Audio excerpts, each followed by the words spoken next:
অন্যদিকে শাকিব অপু দম্পতির একমাত্র সন্তান আব্রাহাম খান জয়কে বিদেশ পাঠাচ্ছেন ঢাকাই সিনেমার এই তারকা জুটি। সম্প্রতি গণমাধ্যমে দেয়া এক ভিডিও সাক্ষাৎকারে বিষয়টি জানিয়েছেন অপু বিশ্বাস। অপু বিশ্বাস বলেন, শাকিব ও আমি দুজন মিলেই ছেলেকে বিদেশে পাঠানোর সিদ্ধান্ত নিয়েছি। চলতি বছরই পড়াশোনার জন্য জয় বিদেশে যাবে। সময় যত ঘনিয়ে আসছে বুকটা কেমন জানি ভারী হয়ে যাচ্ছে, বলে বোঝানো যাবে না। তবে সাবেক এই তারকা দম্পতি তাদের ছেলেকে কোন দেশে পাঠাচ্ছেন তা আপাতত গোপন রেখেছেন অপু। শাকিব অপুর ছেলে জয়ের বয়স এখন মাত্র 8 বছর। এই বয়সেই তাকে একা বিদেশে পাঠানো হবে এমন প্রশ্নের জবাবে অপু বলেন, না না, আমি ওকে একা রাখবো না। আমি, বাবা মা, আমরা ফ্যামিলির সবাই মিলেমিশে থাকা হবে। জয় শুধু আমার জীবনে গুরুত্বপূর্ণ নয়, ও আমাদের পরিবারের সবার কাছে গুরুত্বপূর্ণ। ভিডিও সাক্ষাৎকারে অপু আরো বলেন, যখন আমি আমার জয়কে নিয়ে প্রথম টিভিতে আসি তখন শুধুই একজন মায়ের জায়গা থেকে এসেছিলাম।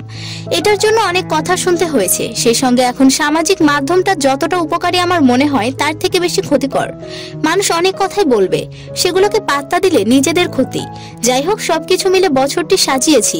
এদিকে অপু জানান, সন্তানকে বিদেশ জানানোর সিদ্ধান্তে মন খারাপ হয়েছিল শাকিবের পরিবারের, তবে তাদের বুঝিয়ে রাজি করাতে সক্ষম হয়েছেন নায়িকা।